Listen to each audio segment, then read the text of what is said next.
Olá pessoal, sejam bem-vindos a mais um vídeo do canal O Mundo da Ciência.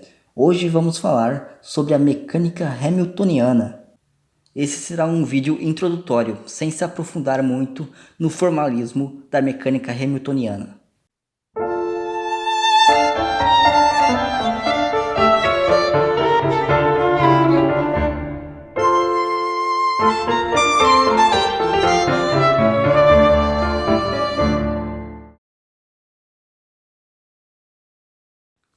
Esse vídeo é uma continuação do vídeo 21 sobre mecânica lagrangiana e por isso é importante que vocês vejam ele.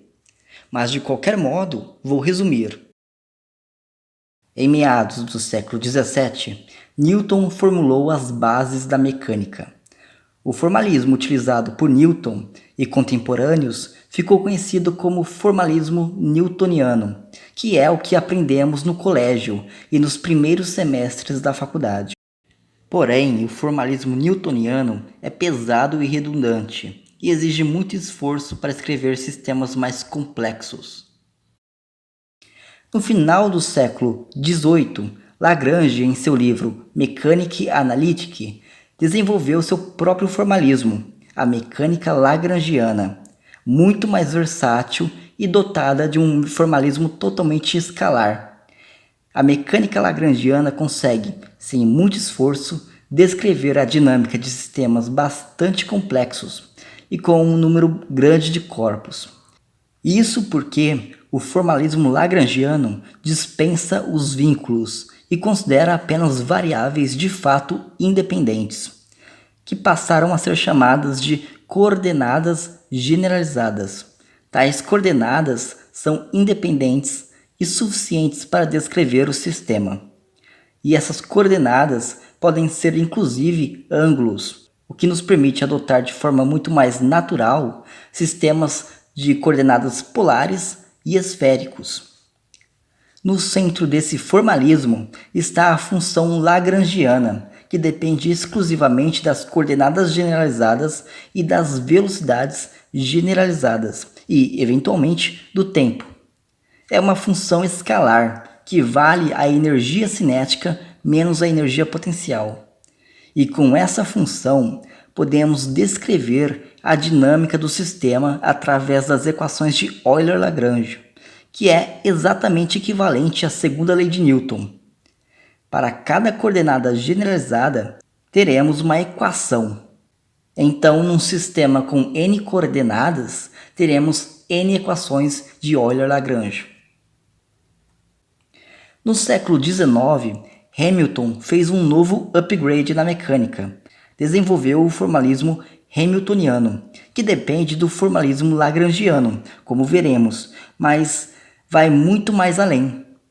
O formalismo hamiltoniano é versátil o suficiente para ser explorado na mecânica estatística e dar origem à mecânica quântica. A mecânica quântica só existe como é hoje devido a tal formalismo. Seria impossível desenvolver a quântica através de formalismo newtoniano. Enquanto a função lagrangiana é a função das posições e velocidades generalizadas, a função hamiltoniana é a função das posições e dos momentos generalizados, onde os alfaésimos momentos generalizados são a derivada da lagrangiana em relação à alfaésima velocidade generalizada. Então, o momento linear em x é a derivada da lagrangiana em relação à velocidade em x. O momento angular em θ é a derivada da lagrangiana em relação à velocidade angular θ ponto.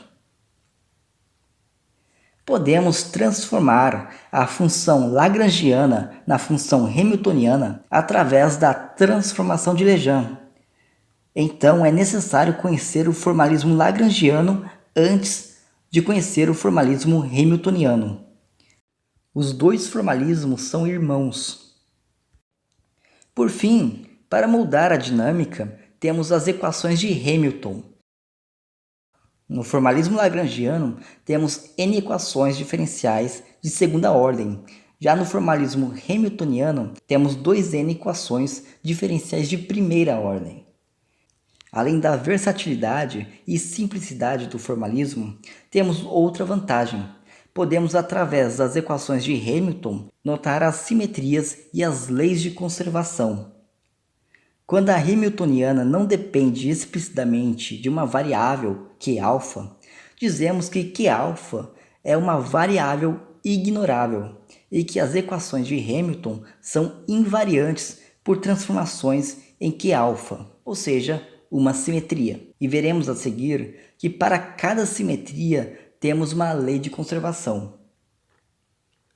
Por exemplo, se a hamiltoniana não depender do tempo, isso implica que podemos variar o tempo, que a dinâmica do sistema continuará a mesma.